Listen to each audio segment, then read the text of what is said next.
Hi, welcome to PSR studies. ఈరోజు AP ICET రాసే విద్యార్థులు హాల్ టికెట్స్ కోసం వెయిట్ చేస్తున్నారు కనుక హాల్ టికెట్స్ అయితే రిలీజ్ చేశారు. ఈ హాల్ టికెట్స్ని ఏ విధంగా డౌన్లోడ్ చేసుకోవాలనేది చూద్దాం. ప్లీజ్ అండి, వీడియో చూస్తున్నారు బట్ లైక్ చేయట్లేదండి. వీడియోని లైక్ చేయండి. ఏపీ ఐసెట్ కౌన్సిలింగ్ అయిపోయే వరకు మీకు ఏ చిన్న అప్డేట్ వచ్చినా అప్డేట్ చేస్తూ ఉంటాను. ఇప్పుడు ఏ విధంగా డౌన్లోడ్ చేసుకోవాలనేది చూద్దాం. నేను కామెంట్ సెక్షన్లో లింక్ ఇస్తాను. AP ICET 2024 official website link.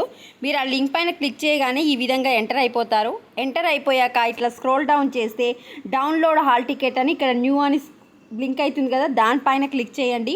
Click చేసి రిజిస్ట్రేషన్ నెంబర్, అంటే మీరు ఐసెట్కి అప్లై చేసినప్పుడు ఫామ్ పైన ఒక నెంబర్ వస్తుంది, ఆ number, qualifying examination hall ticket number, అంటే ఇప్పుడు డిగ్రీ ఫైనల్ ఇయర్ పాస్ అవుతారు కదా, అది hall ticket number, date of birth, registration number, hall ticket number, date of birth, ఈ 3 ఎంటర్ చేసి డౌన్లోడ్ హాల్ టికెట్ అని డౌన్లోడ్ చేసుకోండి. ఇంకా ఏమైనా డౌట్స్ ఉంటే కమెంట్ సెక్షన్లో మెన్షన్ చేయండి. వీడియోని అయితే లైక్ చేయండి, ఛానల్ సబ్స్క్రైబ్ చేసుకోండి. Thanks for the watching.